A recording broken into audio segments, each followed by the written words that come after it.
Hi, this is Michael from Pivotus. Here's an overview of what I'm calling simplified programmatic ad buying, but in reality, it does get a bit messy and it does get a bit complex. But here's an opportunity to give you an idea on how programmatic actually works. We'll go through in a few different steps. One, we'll go through the technology briefly, and then I'll overlay that with the process at the end. So in this example, you've got the websites in the world. Many of them are plugged into programmatic platforms, which I'll explain in a sec. That could be everything from a one-off four-wheel driving website through to a one-off food blog through to a big network of news websites or a big network of entertainment websites. It might also be actually inventories such as video across multiple platforms, or it might be the likes of catch-up TV or BVOD, depending on how you look at it. What happens there is that those websites are represented by what you call an SSP, or a supply-side platform. So they have a contract and let their inventory or their ad space out to these SSPs. Some websites and groups will be with one SSP, some will be with a couple. It's not really super important for today, but the SSP is the representative of those instead of having to be dealing with websites individually. What the next part is a DSP, or demand side platform, and that's the side that literally represents the demand or the buyers of ad space. And how they're connected is they're connected through an ad exchange.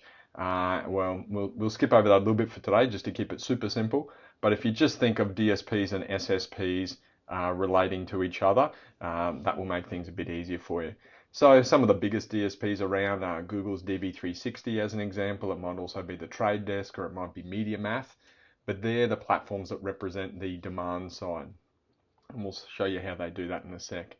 From a data point of view, some data that you can buy to help with your targeting of your campaigns is baked into a DSP, and some of it is bought separately and overlaid across the targeting that you're going to put in your DSP. We'll touch on that in a sec.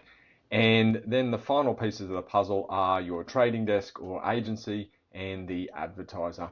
So the trading desk is generally a service offering, or it might be a tech platform on top of DSPs or multiple DSPs. But in our example at Pivotus, it's a service offering over the top of access to multiple DSPs. Like for us, it's DV360 and the Trade Desk, and then we've got multiple other platforms, but they're the two main DSPs we have seats at.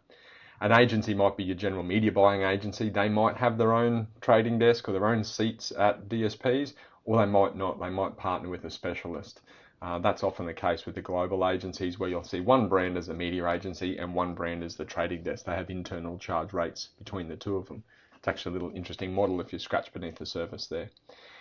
So the way the process actually works for buying ads, I'll give you an example that works for me and generally for people that I'm speaking to. If you think of this like the stock exchange, because it is literally an exchange for buying ads.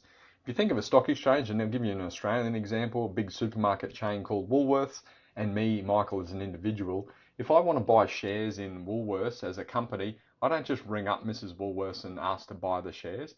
I have to have access to a share trading platform, which might be CommSec as an example, and Woolworths needs to have their shares available on the ASX, or the Australian Stock Exchange.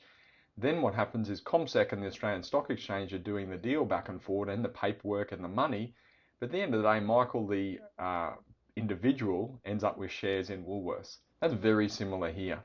So at the beginning of the day, you've got an advertiser who wants their ads on a particular website, or more relevantly, they actually want it in front of a particular individual, but it's on a website.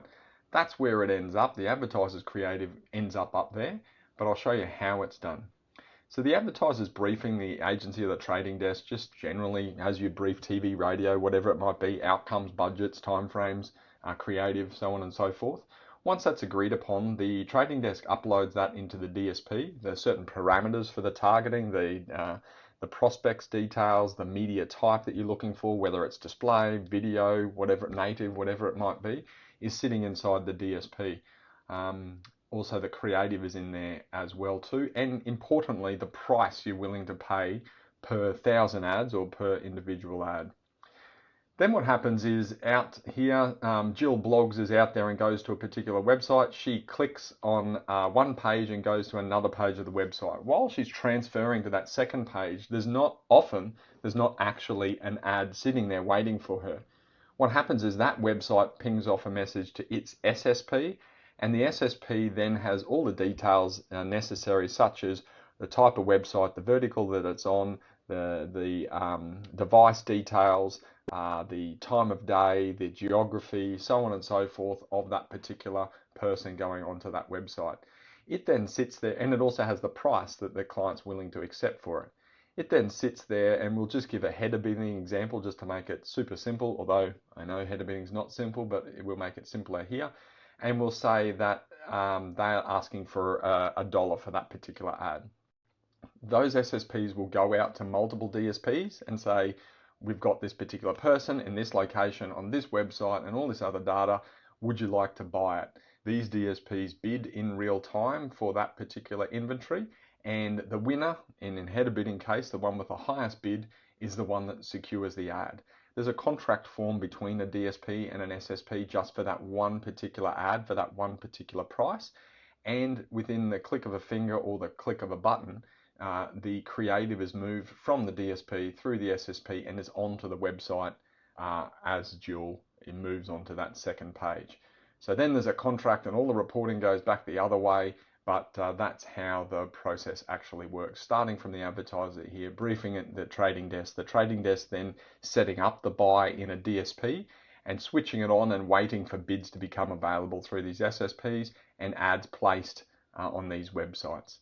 But that is an overview, a simplified overview of programmatic ad buying. I apologize to any of you who have been in AdOps for multiple years or traders, but this is the easiest way to explain it to someone who isn't in the role just like yours. If you want to know any more, feel free to reach out.